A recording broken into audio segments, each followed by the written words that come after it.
ഈ കേസിൽ നമ്മൾ ചെയ്യാൻ പോകുന്നത് 1000-ൽ നിന്ന് 325 കുറയ്ക്കാൻ പോവാണ്. 0-ൽ നിന്ന് നമുക്ക് 5 കുറയ്ക്കാൻ പറ്റില്ല. നമുക്ക് 5 മിനിമം ഇവിടെ ഒരു 5 വന്നു കഴിഞ്ഞാൽ 5 കുറയ്ക്കണം 5 എന്ന് പറഞ്ഞാൽ 0 എഴുതാം.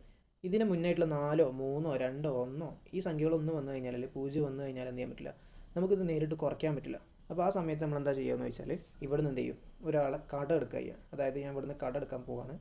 നോക്കുക, ഞാൻ ഇവിടെ ആളുണ്ടോ എന്ന് ആദ്യം നോക്കണ്ടേ, കാരണം ഇവിടെ നിന്നാണ് ഞാൻ കുറയ്ക്കാൻ നോക്കുന്നത്. അപ്പോൾ അതിന് തൊട്ട് മുന്നത്തെ ആളായിട്ട് ഒന്ന് നോക്കുക, തൊട്ട് മുന്നുള്ള ആളുടെ നിന്ന് കട എടുക്കാൻ പറ്റുമോ ഇല്ല. അവിടെ ഒരു 0 ആണ് അല്ലേ.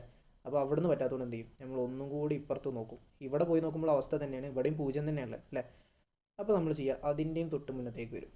ഇപ്പോൾ ഇവിടെ ഉള്ള ആളാരാണ്, 1 ആണ്. ഓക്കെ, ഈ 1 ആണ് ഇങ്ങനെ ചാടി ചാടി ചാടി പോണത്. ഓക്കെ, ഇത് ചാടി ചാടി പോകുന്നതിനനുസരിച്ച് ലാസ്റ്റിൽ ചാടി എത്തുമ്പോൾ ഇവിടെ 0 അല്ലേ, ആ 0 ഓൾറെഡി ഇവിടെ ഉണ്ടാവും. അവിടേക്ക് ഈ 1 ചാടി എത്തുമ്പോൾ ഇവിടെ 10 മാറിയ. Okay, ready.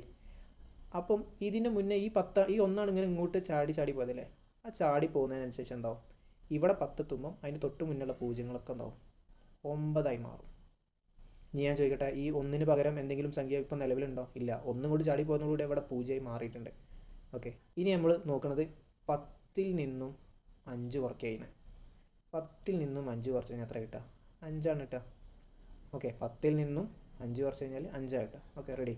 ഇനി ഇവിടെ 9 ആളല്ലേ, 9-ൽ നിന്നും 2 കുറച്ച് എത്ര കിട്ടുക? 7 കിട്ടുക അല്ലേ. 9-ൽ നിന്നും 2 കുറച്ചാൽ 7 കിട്ടുക. ഓക്കെ, ഇനി ഇവിടെ ഉള്ളത് 9 ആണ് അല്ലേ. 9-ൽ നിന്നും 3 കുറച്ചാൽ എന്താ കിട്ടുക? 9-ൽ നിന്നും 3 കുറച്ചാൽ 6 കിട്ടുക. ഓക്കെ, ഇവിടെ 0 ആണല്ലേ. അപ്പോൾ ഈ 0-ന് താഴേക്ക് ഇറക്കി എഴുതിയാലും ഇല്ലെങ്കിലും സെയിം തന്നെയാണ് എഫക്റ്റ്. അതുകൊണ്ട് 675 ആണ് ആൻസർ.